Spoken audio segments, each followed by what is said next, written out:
ये जो हमें कृपा से अवसर मिला है,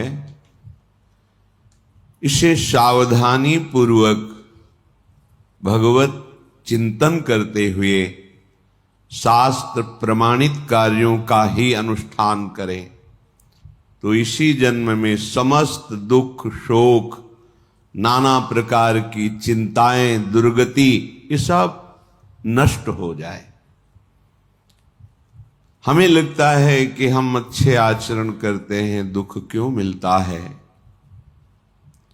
हमारे बहुत जन्मों के कर्म हमारे संचित हैं। जब तक हम भगवद अर्पित कर्म नहीं करेंगे, भगवान नाम जप नहीं करेंगे, भगवत आश्रय नहीं लेंगे, तब तक उन कर्मों का नाश तुम्हारे शुभ कर्मों से नहीं होगा। शुभ कर्म और अशुभ कर्म दोनों का अलग अलग भोग प्राप्त होगा, जिसे सुख और दुख कहते हैं। एकमात्र भगवत समर्पित कर्म और भगवत स्मरण इतनी सामर्थ्य है कि आपके सब पहाड़ के पहाड़ जैसे शुभ अशुभ कर्मों को विध्वंस करके महासुख प्रदान करेंगे। जब तक शुभ अशुभ कर्म रहेंगे तब तक आपका जन्म मरण होता रहेगा, आपको दुख सुख की प्राप्ति होती रहेगी। जैसे किसी किसी को भ्रम होता है कि गर्भस्थ शिशु या बाह्य प्रकट हुआ या अभी बाल्यावस्था को है या किशोर अवस्था को है, इस जन्म में तो कोई पाप नहीं हुए, फिर वो क्यों मर जाता है या फिर वो क्यों असाध्य रोगों से ग्रसित हो जाता है? जीव पुरातन है, भगवान का अंश, और उसी ने जिन जिन शरीरों को धारण करके जैसे जैसे कर्म किए हैं वैसा वैसा उसको परिणाम भोगना पड़ता है। पहली बार थोड़ी मनुष्य बना है, शास्त्रों बार बन चुका होगा।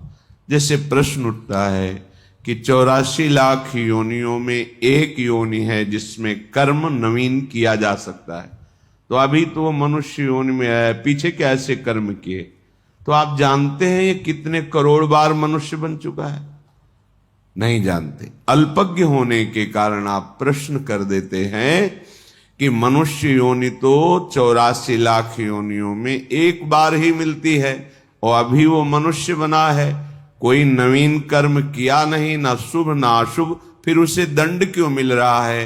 क्योंकि अन्य योनियों में किए हुए कर्मों का परिणाम मनुष्य योनि में नहीं भोगना पड़ता। जैसे पशु है, पक्षी है, वो तो प्रारब्ध के अधीन होता है, नवीन कर्म कर ही नहीं सकता। फिर ये परिणाम किसका भोग रहा है? जो अभी अभी नवीन अवस्था को प्राप्त हुआ है मनुष्य शरीर में। तो आप अल्पज्ञ हैं, आप पीछे के जन्म नहीं देख पा रहे कि आप करोड़ों बार मनुष्य बने हैं। हर बार आपने वासना की फिसलन में फिसल करके अशुभ कर्म किए और भगवान को प्राप्त होने वाले भगवत प्रीत्यर्थ कर्म नहीं किए, भजन नहीं किया। अनादिकाल से भटकते चले आ रहे हैं। ये क्यों म्यों छोड़ करके यदि शास्त्र और संतों की बात मान लें तो आपका ये जन्म सब कर्म संस्कारों को मिटाकर परम पावन भगवान के चरणों की प्रीति प्रदान कर दे।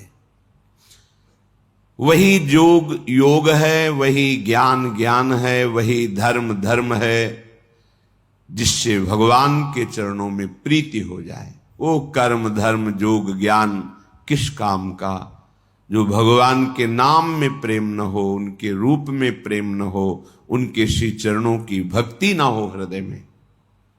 बड़े बड़े महापुरुष योगींद्र मुनींद्र भी जिनके चरणों का यश गाते हैं, चरणों की आराधना करते हैं, वो प्रभु हैं।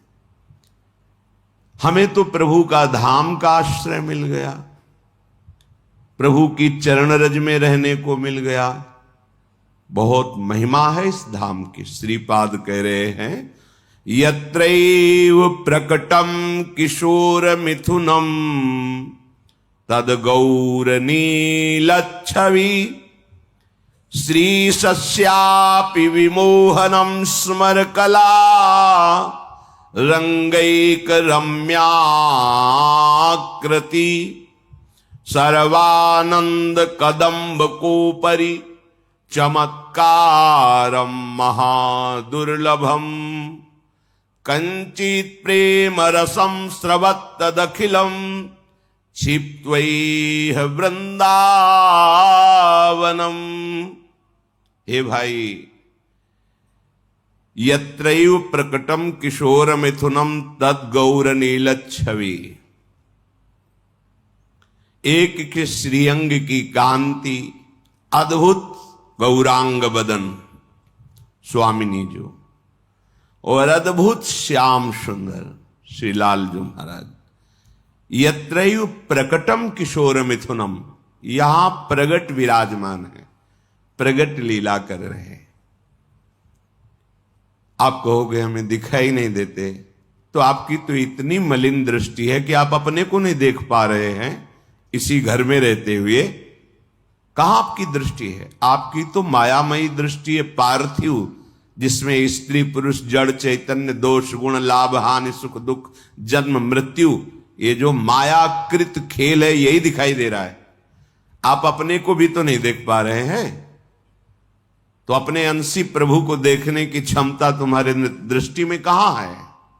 जैसे कोई प्रश्न करे कि श्रीपाद कह रहे यत्रैव प्रकटम किशोर मिथुनम तदगौर नीलच्छवि, यहां प्रगट विराजमान है, उनका महल है, वो भ्रमण करते हैं, वन विहार करते हैं, लीलारत हैं।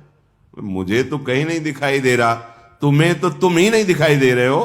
तुमने देखा अपने को? आपके पास ऐसी दृष्टि अभी नहीं है कि आप भगवद अंश अपने आप को देख लो। आप तो माया रचित दृश्य को केवल देखते हैं, शरीर और ये शरीरों के प्रकार। आपकी दृष्टि अभी उस योग्य नहीं है। उपासना से दृष्टि प्राप्त होती है। तब इन्हीन नयनन सब सुख देखें, अपनो जन्म सुफल कर लेखें। श्री ध्रुवदास जी महाराज परम रसिक। इन्हीन नयनन, इन्हीं दृष्टि में श्री जी की कृपा दृष्टि जागृत हो जाती है। तब निकस कुंज ठाढ़े भये भुजा परस्पर अंश, श्री राधा वल्लभ मुख कमल निरख नयन हरिवंश। प्रेम नेत्र प्रकाशित हो गए, मानस नेत्र प्रेममय हो गए। अब दिखाई दे रहा गौर नीलच्छवि, गौरांग बदन, अनंत बिजलियों की कांति श्री लाडलीजू, और अद्भुत लावण्य श्याम सुंदर श्री लालजू महाराज, दोनों गलबहियां दिए हुए कुंज निकुंजों में प्रगट अभी यही आज अतिराजत दंपति भोर। आज पर हमारे नेत्र नहीं है कि हम वो देख पावे। हमारे क्या श्री सस्यापि विमोहनम स्मर कला रंगैक रम्याकृति,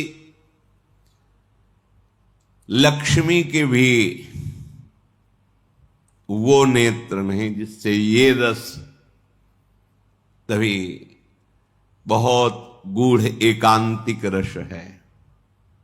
ब्रह्मा का भी जो दिव्य ज्ञान है, दिव्य नेत्र हैं, अभी उनमें वो प्रेम नेत्र नहीं जिनसे प्रिया प्रीतम की इस रसमयी विलास स्थिति को देख सके। वो तो बाल कृष्ण की लीला को ही देखने की सामर्थ्य नहीं रह गई, और कंपायमान शरीर होकर 3 परिक्रमा करके स्तुति करके चले गए ब्रह्मा जी।